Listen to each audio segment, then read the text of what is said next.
Amish roots stretch back to 16th century Europe. Extinct in their European homeland, today they live in more than 200 settlements in 22 states.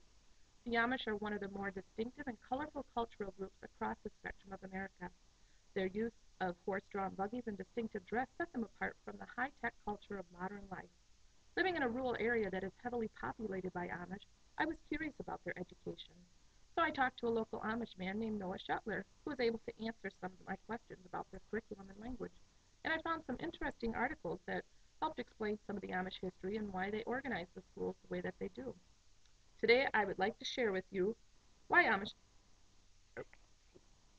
share with you why and how Amish organize their schools and what they teach their students. I am going to first give a brief history of the schooling so you have a better understanding of why they have their own schools. You may be surprised to hear that Amish children once attended public schools. In an article by J. Gus called Humility and Simplicity, the Building Block of Amish Society, it states that the Amish once supported public education, and it was during the first half of the 20th century when one-room schoolhouses still existed. Before 1950, most Amish children attended these public schools. In fact, some of the Amish fathers even served as directors of the rural public schools.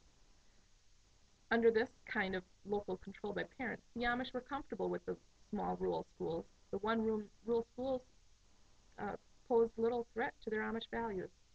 The national consolidation of small public schools into large districts in the late 40s and 50s is what caused the change.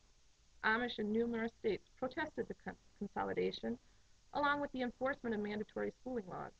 This resulted in a drawn-out struggle between the Amish and state authorities. Parents protested their development, but not only because of the lost control over the nurture of their children, they also felt that schooling beyond 8th grade was not necessary for farming. It wasn't until 1972, in the Wisconsin versus Yoder case, that the United States Supreme Court ruled that Amish children could end their formal schooling at the age of 14. The court stated that, quote, I quote, "There can be no assumption that today's majority is right and the Amish and others are wrong," end quote. And they further concluded that, quote, "a way of life that is odd or even erratic but interferes with no rights or interests of others is not to be condemned because it is different," end quote.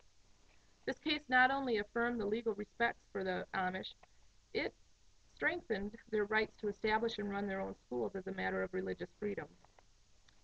Now that you know a little about the history of Amish, I want to share with you a little about the organization of their schools.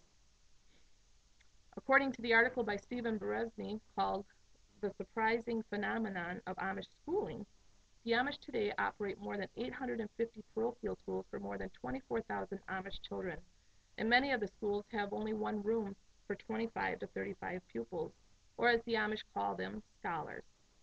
And one teacher is responsible for teaching all 8 grades. The one-room Amish schools are operated by Amish parents who believe strongly in education.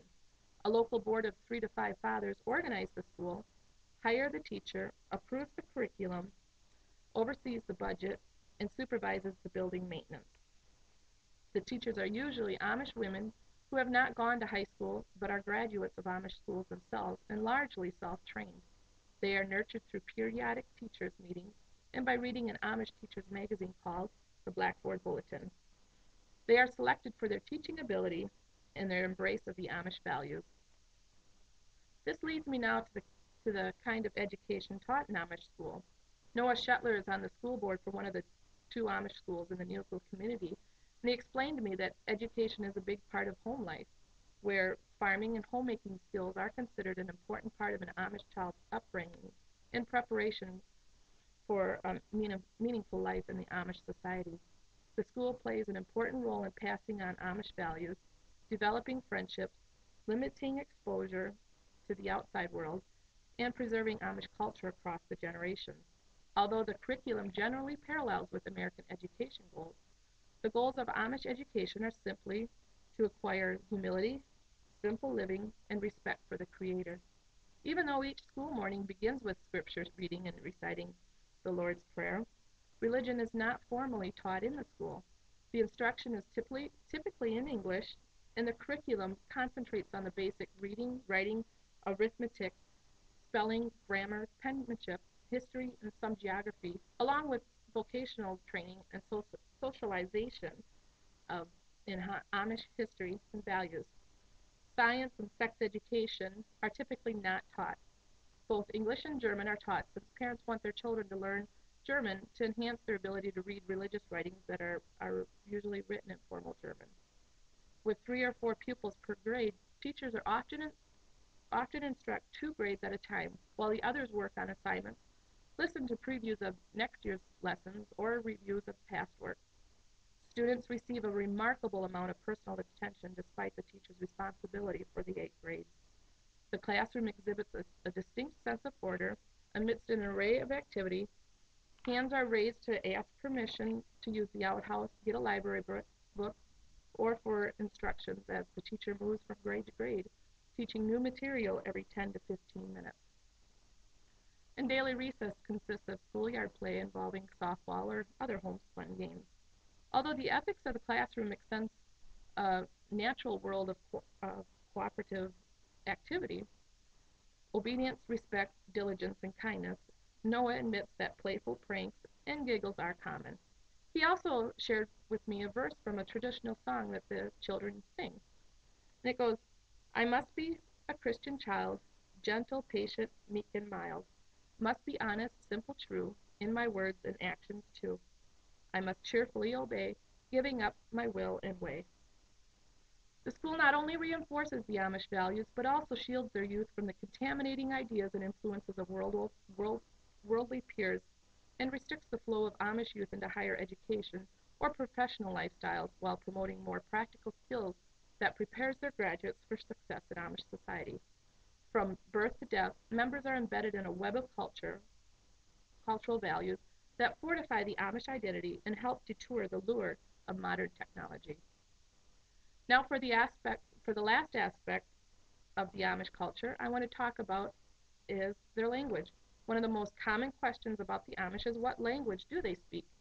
Regardless of what community they live in, the Amish speak English, German, and a dialect known as Pennsylvania Dutch.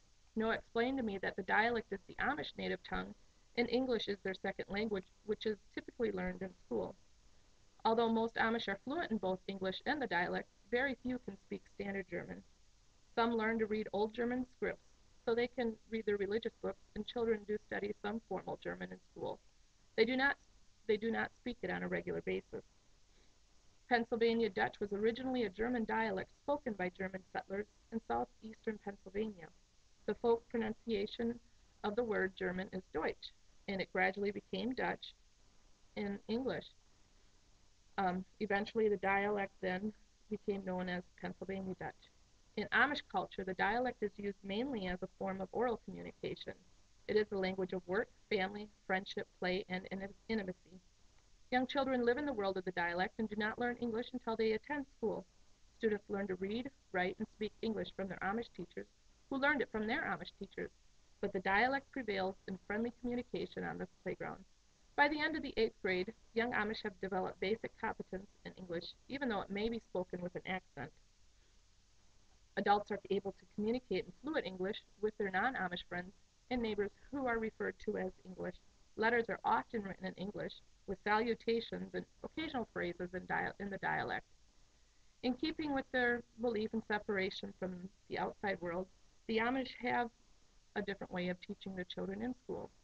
After discussing the history, the organization of their schools, the curriculum, and their language, I hope you have a better understanding of the Amish and why they choose to educate their children.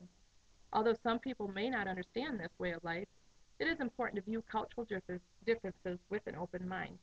Perhaps now you may think differently when you drive by an Amish schoolyard filled with playful children.